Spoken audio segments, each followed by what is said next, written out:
അതല്ലാതെ ഇനി പറഞ്ഞില്ലേ നാട്ടിൽ പോയി കഴിഞ്ഞാൽ ജനലിന്റെ അടുത്ത് നിന്ന് അതെന്താ സംഭവം? എന്തൊക്കെയാ നാട്ടിൽ പോയാ ചെയ്യുന്നത് അറിയാനുള്ള ഒരു ക്യൂരിയോസിറ്റി കൊണ്ടാണ്. ജനലിന്റെ അടുത്ത് ജനലിൽ എറിഞ്ഞു കുളിക്കും, അതേപോലെ ഒളിഞ്ഞു നോക്കും കുളിക്കും, അതേപോലെ ഒളിഞ്ഞു നോക്കും കുളിച്ച്. അതാ ജനല് തുറന്ന് കുളിച്ചും കാണും. ഇതെന്തും അറിമായും എനിക്ക് ഭ്രാന്തായി പോയതാണ്. അത് നാട്ടുകാർക്ക് അതാണ് കോമഡി. ജനല് തുറന്ന് ഒളിഞ്ഞു നോക്കുന്നത് ഭയങ്കര കോമഡിയാണ് കേട്ടോ. ചിരി എനിക്ക് സഹിക്കാൻ പറ്റുന്നില്ല. എന്ത് ചിരിയാ ഇത്? ജനലിൽ എറിഞ്ഞു കുളിക്കും, അതേപോലെ ഒളിഞ്ഞു നോക്കും. വല്ലാത്തൊരു കോമഡിയാണ്. ജനലിന്റെ അടുത്ത് ജനലിൽ എറിഞ്ഞു കുളിക്കും, അതേപോലെ ഒളിഞ്ഞു നോക്കും കുളിച്ച്. അതാ കുളക്കടവിൽ പോയി കുളിക്കുന്നത് കാണുന്നതും പിന്നെ ഒളിഞ്ഞു നിന്ന് കുളിച്ചും കാണുന്നതും ഇതൊക്കെ കോമഡി ആയിട്ടുള്ള കാര്യമാണ്. ഫണ്ണിയാണ്, ഭയങ്കര ഫണ്ണി ആയിട്ടുണ്ട് കേട്ടോ. അപ്പൊ അതൊക്കെ ഏത് പ്രായത്തിലാ അങ്ങനെയൊക്കെ ചെയ്തത്? ചേച്ചിക്ക് അതിനെ കുറിച്ച് കൂടുതൽ അറിയാനുള്ള ഒരു ക്യൂരിയോസിറ്റി കൂടിയിരിക്കുകയാണ്. എത്രാമത്തെ വയസ്സിലാണ് കണ്ടത്, എങ്ങനെയാണ് കണ്ടത്, എവിടെ വെച്ചാണ് കണ്ടത്, എല്ലാം അറിയണം. എന്ത് വഴിയാണ് കണ്ടത്? ടെലസ്കോപ്പ് ഇട്ടാണോ അതോ മൊബൈലിലെ ക്യാമറ എടുത്തിട്ടാണോ? എന്ത് ചെയ്തിട്ടാണ് കണ്ടതെന്നും കൂടി അറിയണം. അതായത് എനിക്ക് ബുദ്ധി ഉണ്ട്, പക്ഷെ എന്നാലും ഒരു ഇതുണ്ടല്ലോ, ധൈര്യം പറയാ, ഒരു ക്യൂരിയോസിറ്റി.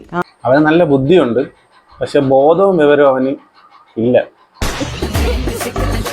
അതിനി പറഞ്ഞിട്ട് കാര്യമില്ല.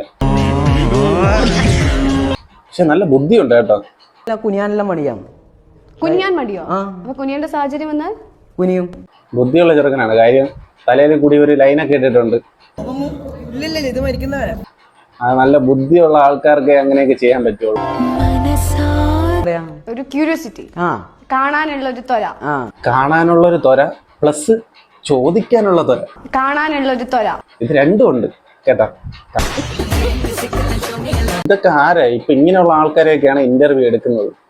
ഇവിടുന്ന് വരുന്നു, വീട്ടിൽ നിന്ന് വരുന്നു. അല്ലെങ്കിൽ ഈ ക്വസ്റ്റ്യൻ ഒക്കെ ഇടുന്ന ആരാടെ? ഇങ്ങനെ ഒരു വന്നിരിക്കുന്ന ആളിന്റെ അടുത്ത് കുളിസിയും കണ്ടോ, അല്ലെ ചെറുപ്പകാലത്ത് ജനലിൽ കൂടി നോയിക്കൊണ്ടിരുന്ന എന്താണ് നോയിക്കൊണ്ടിരുന്നത്? ഇതൊക്കെയാണോ ക്വസ്റ്റ്യൻ? ബാത്റൂം ഉണ്ടാവും ഉള്ളില്, അധികം ബാത്റൂം ഉണ്ടാവില്ലല്ലോ. അപ്പൊ പുറത്തുനിന്ന് പോയി ഒളിഞ്ഞോളും.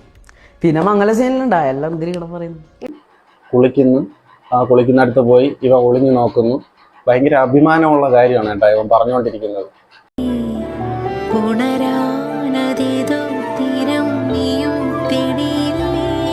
ഒരു പബ്ലിക് പ്ലാറ്റ്ഫോമിൽ പോയിട്ട് ഇങ്ങനത്തെ കാര്യങ്ങൾ ബോധമുള്ള ആരെങ്കിലും ഇങ്ങനെയൊക്കെ സംസാരിക്കും? ഞാൻ ഒറ്റക്കല്ല കേട്ടോ, എന്റെ ഒപ്പം വേറൊരുത്തനും കൂടി ഉണ്ടാവും. ഇവനൊരു മൈരൻ, ഇനി ഇവന്റെ കൂട്ടത്ത് വേറൊരു മൈരനുണ്ട്. ഇവർ രണ്ടുപേരും ചേർന്ന ഇമാതിരി പരിപാടിയൊക്കെ ഒപ്പിക്കുന്ന കേട്ടോ. ഇപ്പുറത്ത് വീട്ടിന്റെ ഇപ്പുറത്തായിരിക്കും, പക്ഷെ അത്ര വലിയ ഫ്രണ്ട് ഞാൻ ഫ്രണ്ടില്ലാന്ന് പറഞ്ഞു.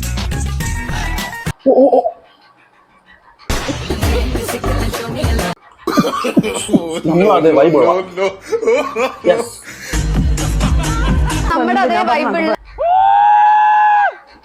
നമ്മളതെ വൈബിള. നിങ്ങളെല്ലാം ഒരു വൈബാണല്ലേ? വീട്ടിൽ പോയിട്ടുണ്ട്. അതായത് ഇതെല്ലാം പറയാം. രാത്രിയാണോ പോവാ? രാത്രിക്കൊന്നല്ല, പകൽ തന്നെ പോവും. അപ്പൊ ഓടിളക്കി അവരാതോടെ നീ വിളിച്ചു പറയുന്നത്. അധികം ബാത്റൂം ഉണ്ടാവില്ലല്ലോ. അപ്പൊ പുറത്തുനിന്ന് പോയി ഒളിഞ്ഞോളും. പിന്നെ മംഗല സീനിലുണ്ടാ എല്ലാം എന്തിനു കിട പറയുന്നു. ചുരുക്കം പറഞ്ഞ കഴപ്പൻ.